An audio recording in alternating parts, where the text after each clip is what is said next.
Bismillahirrahmanirrahim. Assalamualaikum warahmatullahi wabarakatuh. Baik, langsung saja. Kami dari kelompok 4 yang akan menjelaskan tentang time value of money dengan economic value of time, yang terdiri dari rekan saya Muhammad Fahmi Syahbudin dan saya sendiri Muhammad Rizky Alansori dan Nur Mufarihatuz Zahra, Sylvia Muflihah, dan yang terakhir Windy Ayu Nindiyati. Langsung saja kepada pemateri pertama, kami persilahkan. Assalamualaikum warahmatullahi wabarakatuh. Perkenalkan, saya Sylvia Muflihah. Di sini akan menjelaskan tentang konsep time value of money. Time value of money atau disingkat TVM adalah sebuah konsep penting dalam pengelolaan keuangan. Dalam ekonomi konvensional, time value of money didefinisikan sebagai a dollar today is worth more than a dollar in the future because a dollar today can be invested to get a return.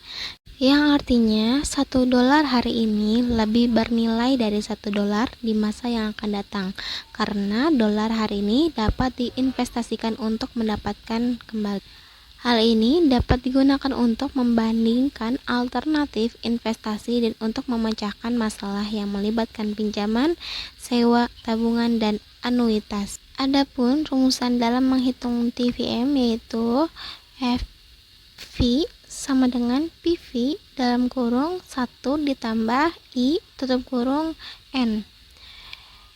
FV merupakan future value, yaitu nilai uang di masa yang akan datang. PV merupakan present value, yaitu nilai uang masa sekarang. I merupakan tingkat suku bunga dan N merupakan waktu. Jadi, konsep utama dalam TVM ini adalah bahwa nilai uang penerimaan pembayaran di masa depan dapat dikonversi ke nilai setara hari ini.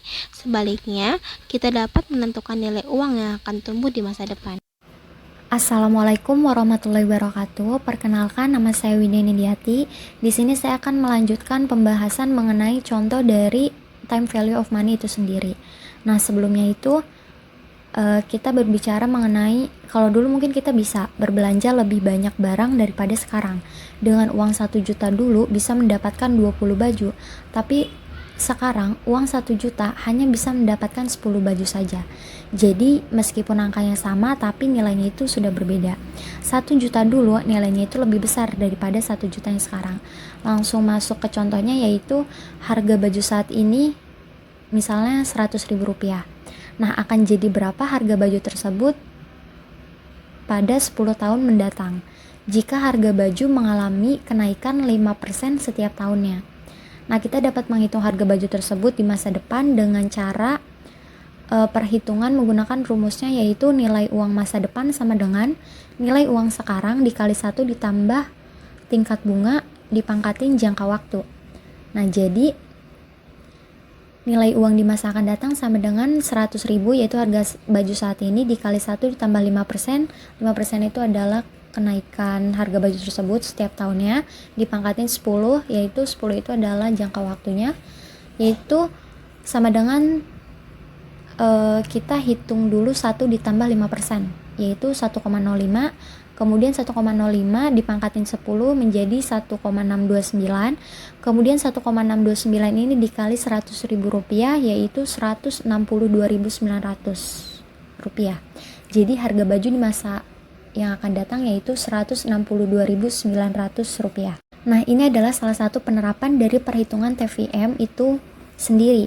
Nah, TVM itu juga berfungsi untuk menghitung kenaikan harga barang. Kita bisa menggunakan untuk menghitung kenaikan harga barang apapun yang ada di sekitar kita. Memang TVM ini lebih banyak dikenal untuk menghitung kenaikan harga barang. Nah, tapi apakah perhitungan TVM juga berhubungan dengan investasi? Nah, jawabannya itu adalah iya.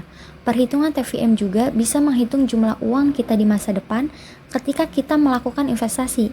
Tapi dengan syarat imbal hasil investasi yang kita dapatkan setiap tahunnya kita investasikan kembali bersama dengan modal investasi kita.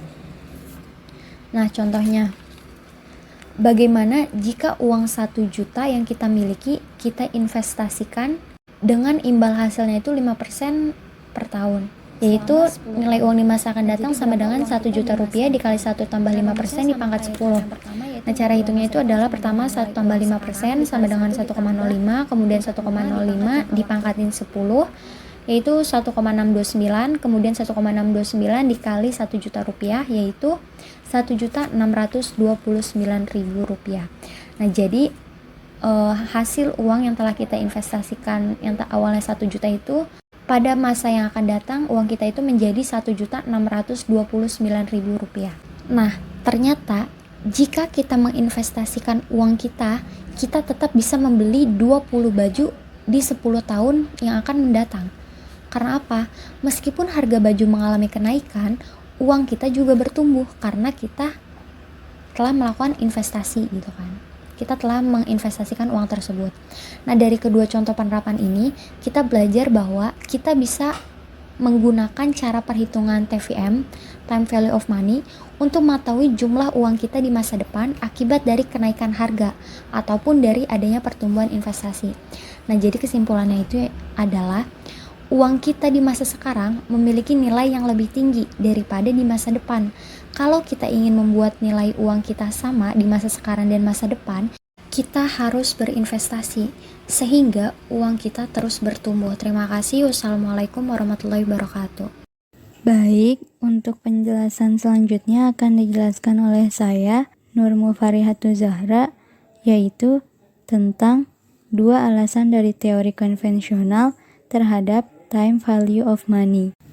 Ada 2 alasan dari teori konvensional terhadap time value of money, yaitu presence of inflation dan preference present consumption to future consumption. Menurut Muhammad, alasan pertama tidak diterima karena tidak lengkap kondisinya. Dalam setiap kondisi, ada keadaan inflasi dan deflasi. Bila keberadaan inflasi menjadi alasan adanya time value of money, maka seharusnya keadaan deflasi juga harus menjadi alasan adanya negative time value of money.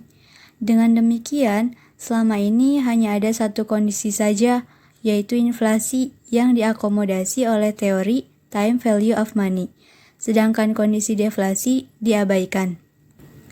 Alasan kedua, mengenai ketidakpastian return dalam usaha. Dalam ekonomi konvensional, penerapan time value of money tidak senaif yang dibayangkan. Misalnya, dengan mengabaikan ketidakpastian dan pendapat yang akan diterima. Bila unsur ketidakpastian return ini dimasukkan, ekonomi konvensional menyangkut kompensasinya sebagai discount rate. Jadi, istilah discount rate lebih bersifat umum dibandingkan dengan istilah interest rate. Dalam ekonomi konvensional, ketidakpastian return dikonversi menjadi suatu kepastian melalui premium for uncertainty. Dalam setiap investasi, tentu selalu ada probabilitas untuk mendapatkan positive return, negative return, dan no return. Adanya probabilitas inilah yang menimbulkan ketidakpastian probabilitas untuk mendapatkan negative return dan no return, yang dipastikan dengan sesuatu yang pasti, yaitu premium for uncertainty. Selanjutnya, ada konsep ekonomi value of time. Ekonomi value of time adalah konsep di mana waktu memiliki nilai ekonomi, tetapi uang tidak memiliki nilai waktu. Ekonomi value of time dapat diartikan memaksimalkan nilai ekonomis suatu dana pada waktu periodik. Dasar perhitungan prinsip nilai uang berdasarkan waktu adalah bunga. Sedangkan dasar perhitungan prinsip berdasarkan nilai ekonomi waktu adalah rasio. Muda dan Hasibuan 2018. Teori ekonomi value of time dikembangkan pada abad ke-7 Masehi. Landasan atau keadaan yang digunakan oleh ekonomi konvensional yang ditolak dalam ekonomi Islam, yaitu keadaan al-ghunmu bi al-ghurni, mendapatkan hasil tanpa memerhatikan resiko, dan al-kharaj bila doman, memperoleh hasil tanpa mengeluarkan suatu biaya. Ekonomi Islam memberikan pandangan terhadap fungsi uang yang diakui hanya sebagai alat tukar, medium of exchange, dan kesatuan hitung. atau unit of account. Uang itu sendiri tidak memberikan kegunaan atau manfaat, akan tetapi fungsi uanglah yang memberikan kegunaan. Uang menjadi berguna jika ditukar dengan benda yang nyata atau jika digunakan untuk membeli jasa. Oleh karena itu, uang tidak bisa menjadi komoditi atau barang yang dapat diperdagangkan. Dalam konsep ekonomi Islam, uang adalah milik masyarakat atau money is good public.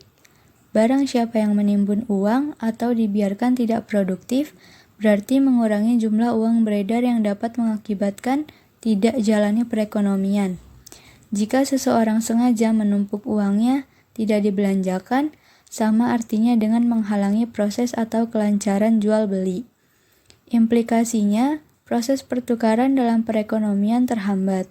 Di samping itu, penumpukan uang atau harta juga dapat mendorong manusia cenderung pada sifat-sifat tidak baik, seperti tamak, rakus, dan malas beramal. Sifat-sifat tidak baik ini juga mempunyai imbas yang tidak baik terhadap kelangsungan perekonomian.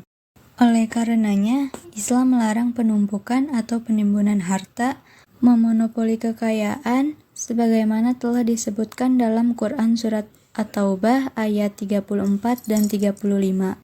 Dalam hal ini, untuk mengganti adanya konsep time value of money, para ekonom Islam membangun sebuah teori dalam kaitannya dengan permasalahan riba dalam pandangan Islam yang disebut teori ekonomi value of time yang dibenarkan menurut pandangan Islam.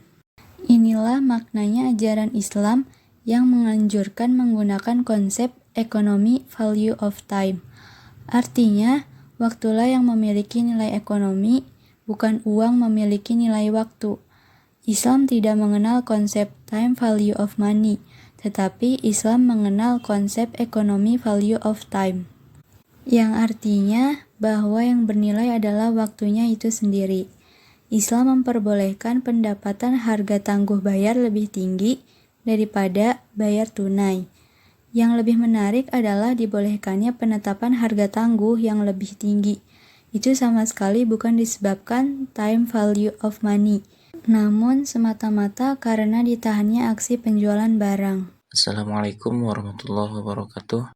Baik, saya akan menjelaskan materi selanjutnya, yaitu faktor yang menentukan nilai waktu. Dalam Islam, sangat menghargai adanya waktu. Nilai waktu antara satu orang dengan yang lainnya akan berbeda dari sisi kualitasnya. Jadi, faktor yang menentukan nilai waktu adalah bagaimana seseorang memanfaatkan waktu itu. Semakin efektif atau tepat guna dan efisien tepat cara. Nah, di sini ada 3 yang menjadi faktor yang menentukan nilai waktu. Yang pertama ada bagaimana seseorang memanfaatkan waktu itu. Banyak orang yang tidak paham tentang waktu karena dia lalai terhadap waktu yang dia sudah hadapi. Maka akan semakin tinggi nilai waktunya. Efektif dan efisien akan mendatangkan keuntungan di dunia bagi siapa saja yang melaksanakannya. Dalam Mahfuzat dikatakan bahwa al-waqtu athmanu minaz zahabi. Waktu itu bagaikan emas. Maka siapa yang memahami tentang waktu, dia sudah menyanyiakan tentang hal tersebut. Jadi gimana caranya? Seseorang harus bisa memanage waktu karena waktu tersebut akan berguna bagi kehidupannya di hari-hari yang dia lalui. Dan yang kedua ada semakin efektif, tepat guna, dan efisien tepat cara, maka akan semakin tinggi nilai waktunya. Nah, di sini kita bahas produktif. Maka jika waktunya itu efektif dan efisien, maka di sini disebutkan akan semakin tinggi nilai waktunya. Jadi lebih berguna tentang kehidupannya di sehari-hari. Bisa dijadikan untuk nilai-nilai kebaikan di dalam kesehariannya seseorang tersebut. Nah, ada yang ketiga, efektif dan efisien akan mendatangkan keuntungan di dunia bagi siapa saja yang melaksanakannya. Nah, yang tadi dijelaskan bahwa Nilai efektif dan efisien akan mendatangkan keuntungan bagi siapa? Bagi orang yang memanfaatkan waktu tersebut. Jika tidak ada seseorang yang tidak memanfaatkan waktu, karena waktu itu sangatlah berharga. Maka yang tadi dijelaskan, waktu itu bagaikan emas. Waktu itu bagaikan emas, jika tidak dikejarnya, maka tidak akan beruntung seseorang tersebut. Maka kebalikannya, tidak akan mendapatkan keuntungan di dunia. Ya, bagi siapa saja yang melaksanakannya. Jadi, gunakanlah waktu sebaik mungkin. Dalam hal ini, untuk mengganti adanya konsep time value of money, para ekonom Islam membangun sebuah teori dalam kaitannya dengan permasalahan riba dalam pandangan Islam yang disebut teori economy value of time, yang dibenarkan menurut pandangan Islam. 14 teori tersebut ada pada abad ke-7 Masehi. Pada saat digunakan emas dan perak sebagai alat tukar, logam ini diterima sebagai alat tukar karena nilai intrinstiknya, bukan karena mekanisme untuk dikembangkan selama periode itu. Sehingga hubungan kreditur atau debitur yang muncul bukan karena akibat transaksi dagang langsung, namun jelas merupakan transaksi permintaan uang. Keadaan yang demikian yang digunakan ekonomi konvensional inilah yang ditolak oleh ekonomi syariah, yaitu keadilan al-kumu bil kurmi, atau mendapatkan hasil tanpa mengeluarkan risiko, dan al-kharaj bila dama, atau memperoleh hasil tanpa mengeluarkan biaya. Inilah maknanya ajaran Islam yang menganjurkan menggunakan konsep economic value of time. Artinya, waktulah yang memiliki nilai ekonomi, bukan uang memiliki nilai waktu. Islam tidak mengenal konsep time value of money, tapi Islam mengenal konsep economic value of time, yang artinya bahwa yang bernilai adalah waktunya itu sendiri. Adapun slide selanjutnya yaitu keberadaan masalah dalam konsumsi. Di sini kita bisa lihat bahwa ada kemaslahatan dan kemudaratan. Bisa kita lihat bahwa kebutuhan materi, kebutuhan fisik dan psikis, kebutuhan intelektual, kebutuhan sosial, dan kebutuhan generasi yang akan datang itu sama dengan pemenuhan kebutuhan dan manfaat duniawi.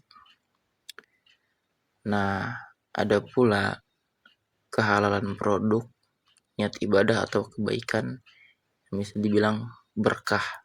Itu masuknya ke maslahah. Adapun mudaratnya yaitu hal yang sia-sia, hal yang merugikan, itu sama dengan pemenuhan keinginan saja.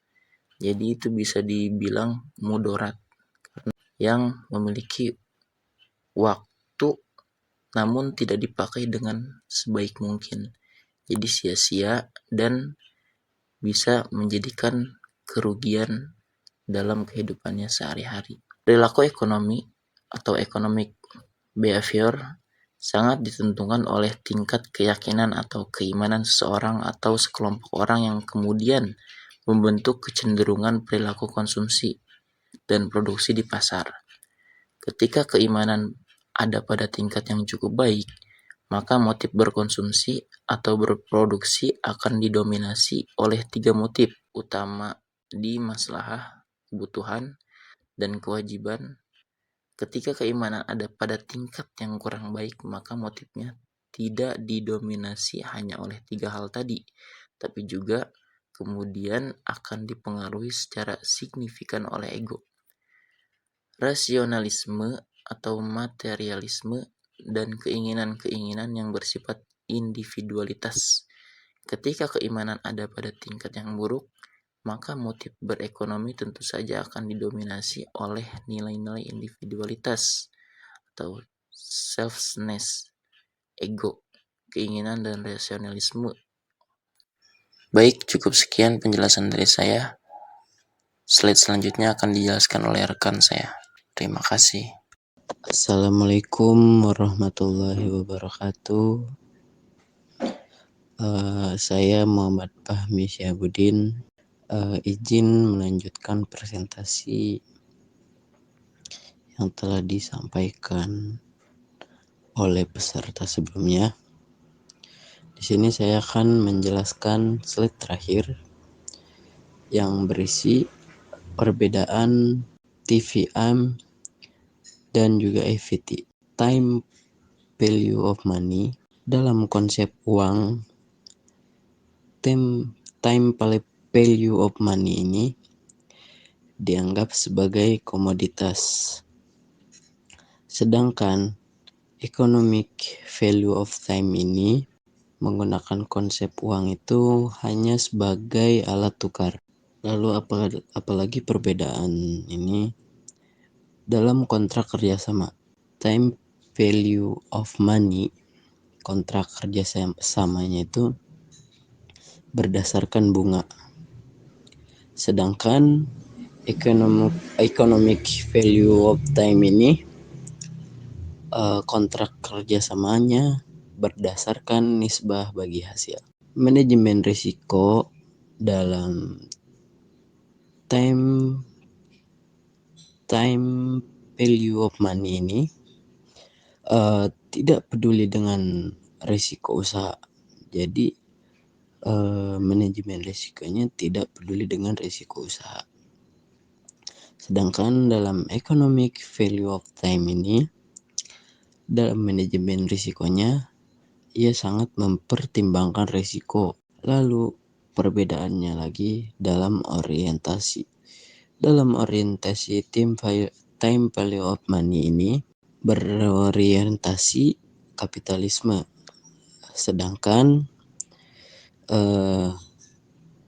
economic value of time ini orientasi semangat gotong royong dan juga risk sharing atau sharing risiko. Perbedaan yang terakhir dalam TVM dan EVT ini ialah perbedaan dalam tujuannya.